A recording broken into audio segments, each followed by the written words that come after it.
Pakistan accused of gross incompetence and negligence, the US of an act of war. A report into the killing of the world's most wanted man is leaked to Al Jazeera. So, who knew what in the hunt for Osama Bin Laden? This is Inside Story.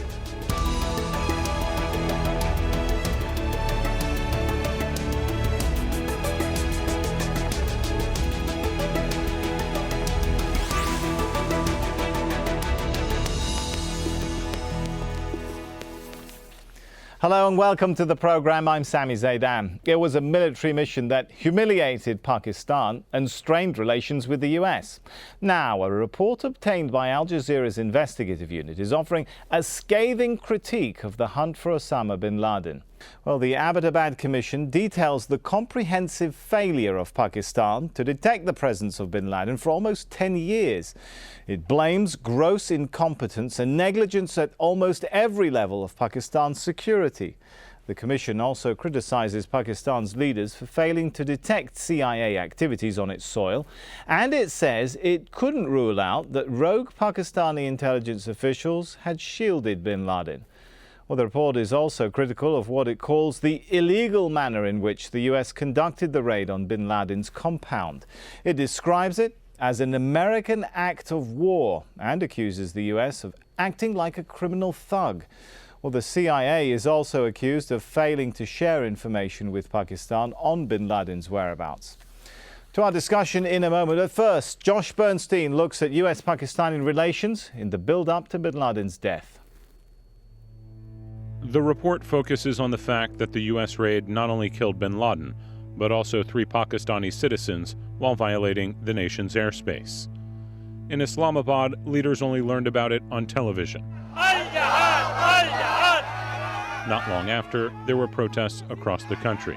U.S. Admiral Mike Mullen, the highest-ranking military officer in the United States, only called Pakistan's Chief of Army Staff at 5 a.m. the next morning, 6 hours after the raid began. The raid was the greatest humiliation visited upon the country since its breakup in 1971. Ever since the war in Afghanistan in 2001, Pakistan was always an unenthusiastic ally in what the U.S. called its war on terror.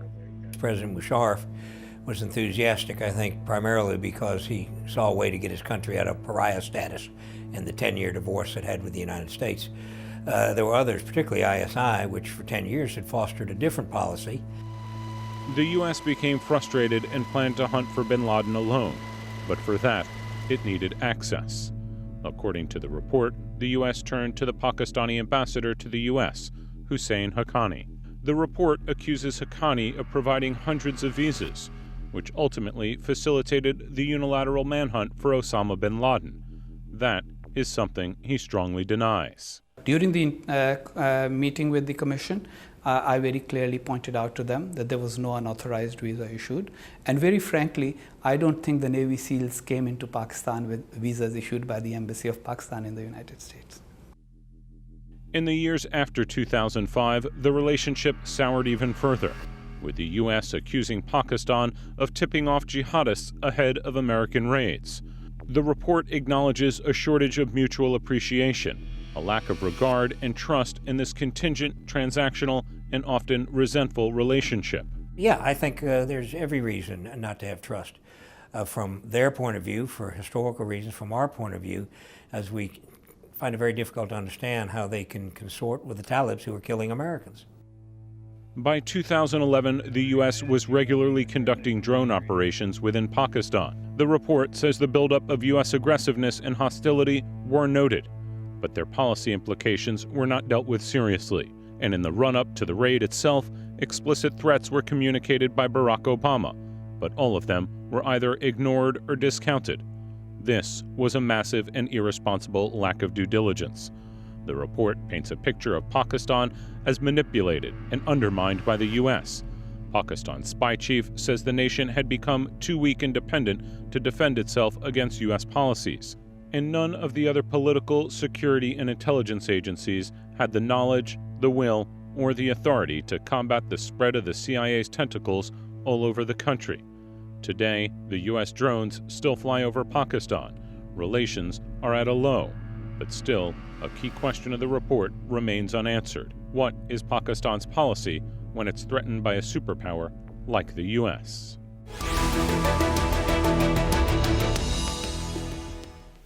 Plenty to discuss then with our guests in our Washington studios. Robert Grenier, he served as the CIA's top counter-terrorism official and as a CIA station chief in Islamabad.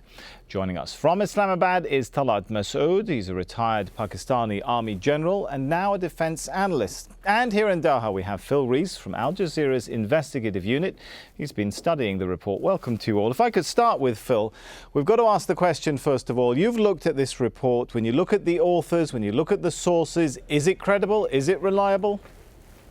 It's very credible and very reliable. I think it's evidence that there is a sort of independent body of people that do exist. One of them is a Chief Justice, one of them is a retired soldier. I think that the report shows remarkable independence. All right, Robert Grenier, where does this report leave suspicions that people have had that whether Pakistan was officially or state institutions were trying to hide bin Laden or sort of colluding in the hiding of bin Laden? I think the authors of the report are quite careful not to state definitively things that they cannot know definitively. And so, as was mentioned in the earlier comments, they say they can't exclude the possibility that there were some officials who were knowledgeable, at least on an unofficial basis, if you will. But they leave us in no doubt that they certainly don't believe that there was any sort of official collusion on the part of Pakistani authorities. And is that where U.S. intelligence assessments stand at this point? They can't exclude it as a possibility, but they can cite no evidence for it. Is that where U.S. intelligence estimates stand at this point? Oh, well, I don't know what official U.S. intelligence estimates are, but as an informed observer, I never thought that there was official Pakistani collusion, even at the time of the raid. Okay, that's for bringing Talat Masood. What sort of picture is now emerging about life for bin Laden on the run and during the 10 years, almost 10 years in which he was in Pakistan? Well, he was seemed to be moving initially from one place to the other. He made more or less about 4 stops before he really settled in Abbottabad. And there, I think he was there. So overall, he stayed for over 9 years, as you said.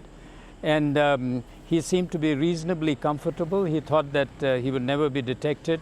And obviously, many questions do arise. And I think the report is very clear on that, that there seems to be some sort of a high level of incompetence, but there is no complicity as far as the Pakistan government or intelligence agencies or the military were concerned. So I think that aspect is fairly clear. But the question is that they haven't come to any conclusion as far as that aspect is concerned. They have left it a little vague because after all, how did then the Americans came to know as to where Osama was residing, and how did they then go through the whole exercise of raiding and violating Pakistan's space and capturing Osama Bin Laden and killing him. Phil Rees, there is a bit of sarcasm in the report when it talks about, the role of Pakistani institutions in this. Where does that sarcasm, I guess, leave the suspicions that perhaps individuals colluded in an unofficial capacity with bin Laden's support network? Well, the report concludes that there must have been a support network, a Pakistani support network, which is outside of the people in the house. That is the 2 brothers who were primarily helping him, and indeed his son who is there. So the question is, who were they?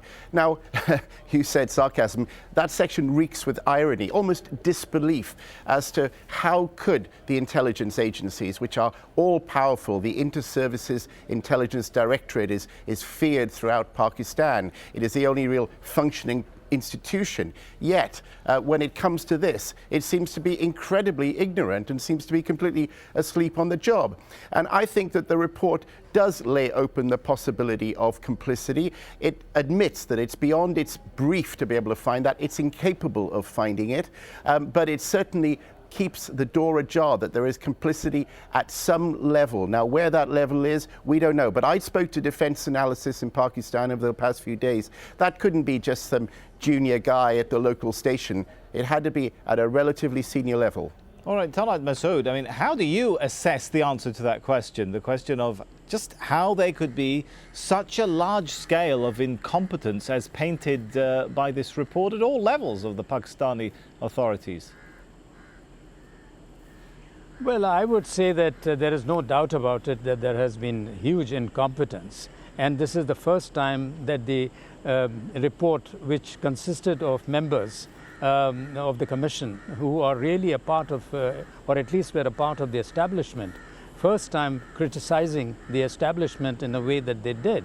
But when it came to collusion, they have left that, chapter somewhat open. And my own view is that there was no collusion as far as I could make out.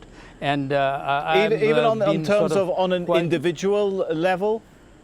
No, yeah, I'm coming to that. But it's very much possible that there was some sort of a collusion at the field level, at the local level, and it could also be not only with the say intelligence agencies or detachment, or it could also well be with the local authorities there, and it could be a combination of both.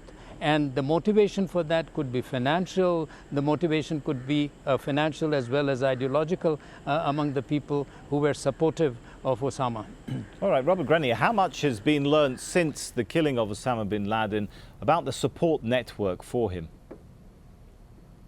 Well, actually not very much. And what's interesting is that in all of this trove of information, computers, thumb drives, all sorts of electronic media, as well as documents that were seized from the site by the SEALs and that were subsequently analyzed, a fair amount of which, perhaps a surprising amount of which, has actually been divulged publicly.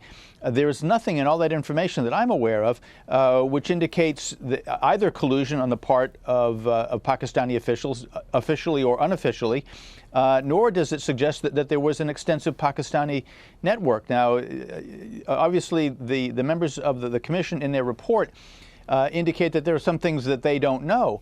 But in light of all of this speculation about large support networks and some sort of official involvement, the authors of the report can cite no evidence for that other than simply speculating. And so I think, quite frankly, this is the weakest part of the report.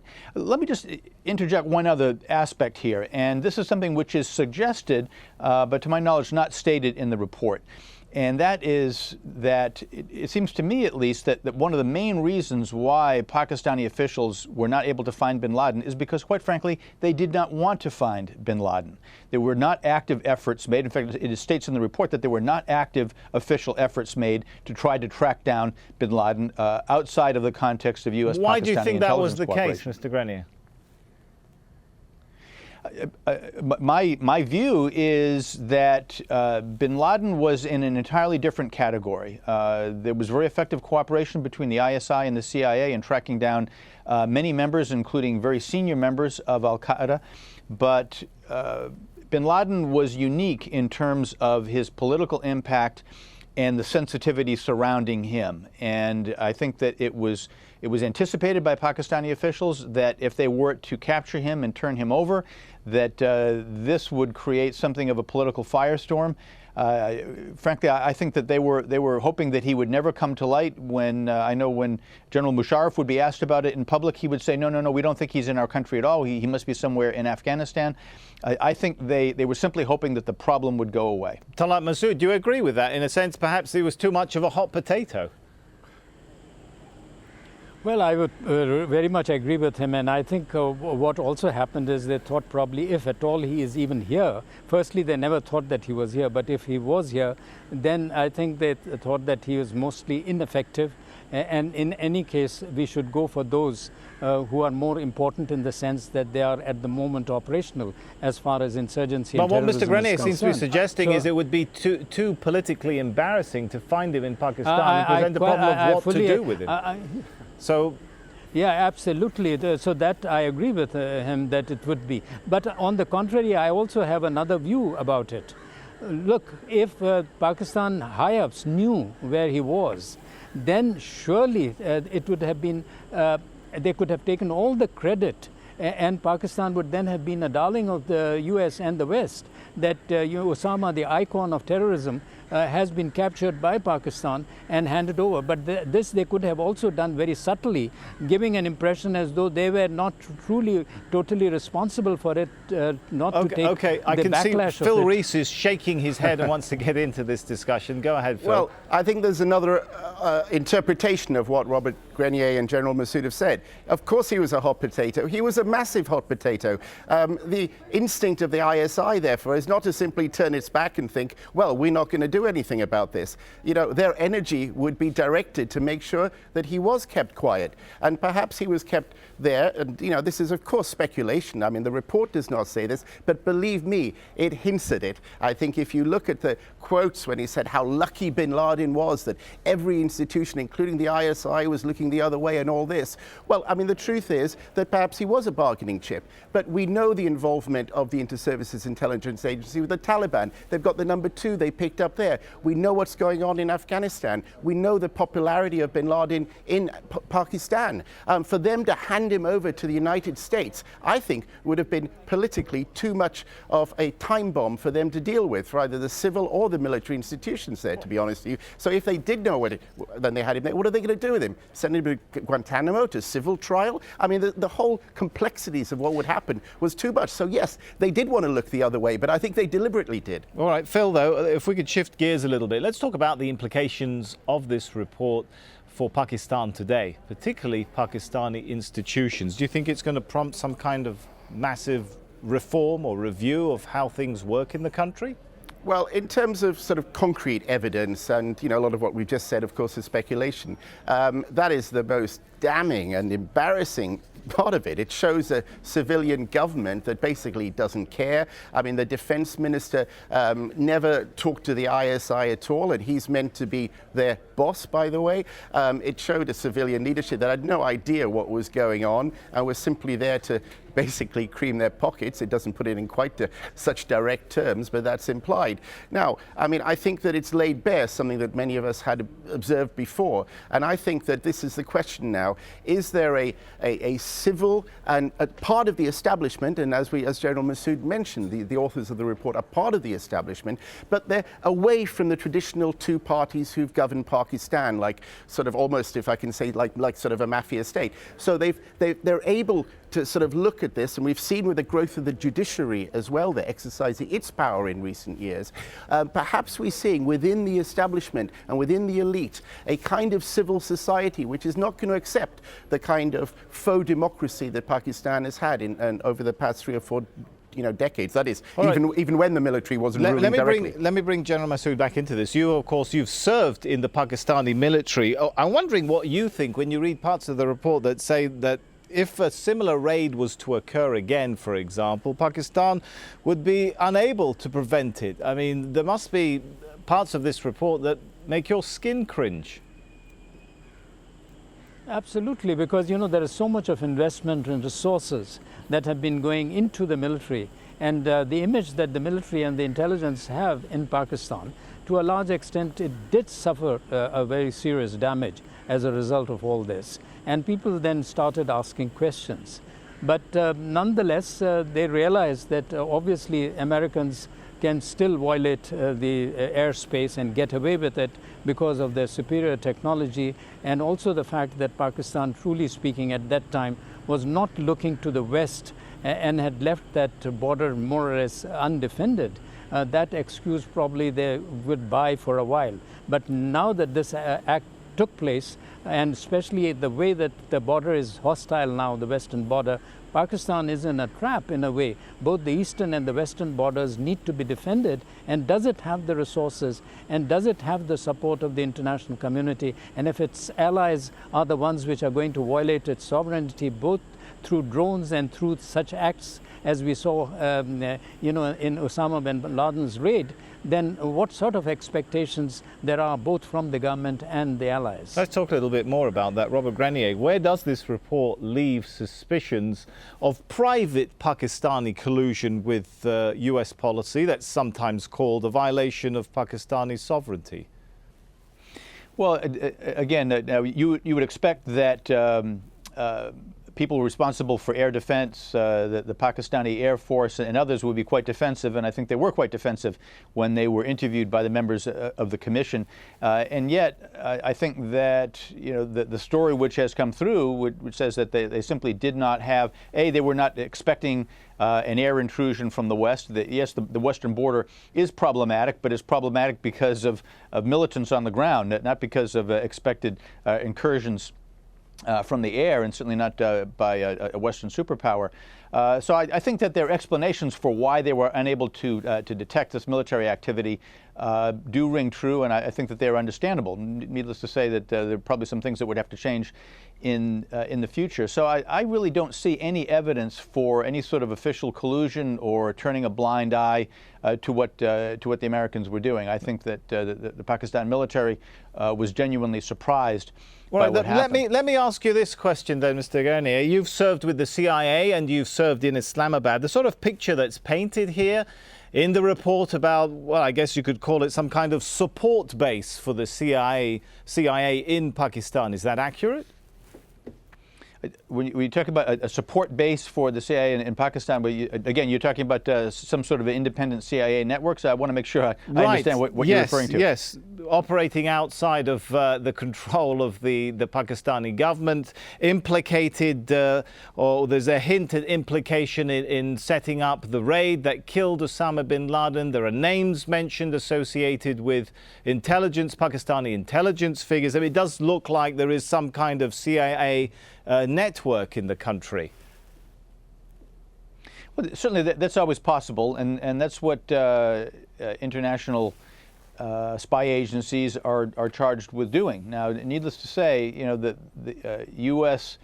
Policy and U.S. intelligence has been best served, I think, by its cooperation with the ISI, and I think that we can point to a great many successes that have occurred and that have redounded to the credit of both countries. That said, I certainly don't exclude the possibility that there was some independent activity going on. Although I will say that I think within the report, where they're talking about things that are relatively unknown, I think that the report's authors allow themselves to speculate a little bit wildly. Reference to hundreds of visas that were issued, et cetera, et cetera. Well, I think the reason that there were large numbers of visas that were issued for American officials coming in and out of Pakistan was because, yes, there were a significant number of people who needed to be there in order to cooperate with Pakistani authorities, and also they tended to come for very short periods of time. So over time, yes, you had a great many people who were coming and going, but I think that the aspect of that seems far more sinister than in fact it is. Okay, let me bring Phil Rees to weigh in on this. Like I said, you've gone through this very carefully. What's your take on it? Well, I mean, I quote you here the Director General of the ISI at the time. He said that he had a, quote, political understanding with America over their use of drones, though nothing was in writing. And this echoes what the foreign minister at the time as well said, that certain agreements had been made, but nothing in writing. So nobody could be accused of something afterwards. So what it suggests is that there is this backhanded relationship going on. Quite frankly, the Pakistani population would be extremely angry to know of this. So there's no transparency in terms of the US relationship with Pakistan. It suits neither side. And therefore, when it comes to the ISI again, either this feared, powerful, extremely well-funded agency is again, quite frankly, stupid and unable to spot, quite a lot of CIA activity around it, or there might be some kind of collusion at some level. And indeed, it's one of its own former members, Colonel Saeed Iqbal, who was involved in taking pictures around the place there. He was on a house claiming to take pictures of dogs. In fact, there was a neighbor's house. You could see the compound. Now he's disappeared. And the report suggests that obviously he was a CIA man. So clearly, the CIA has been doing its job. But I think the question that is unanswered is how much some elements of the ISI may have known about that as well. So a lot of questions still to be answered, but for now we'll have to leave the discussion there. Let's thank our guests, Robert Grenier, Talat Masood and Phil Rees. And don't forget, you can find this show and many more at aljazeera.com. Just follow the link for shows. And also at facebook.com/AJ Inside Story. Why not leave us your comments there too? Thanks for watching. Goodbye for now.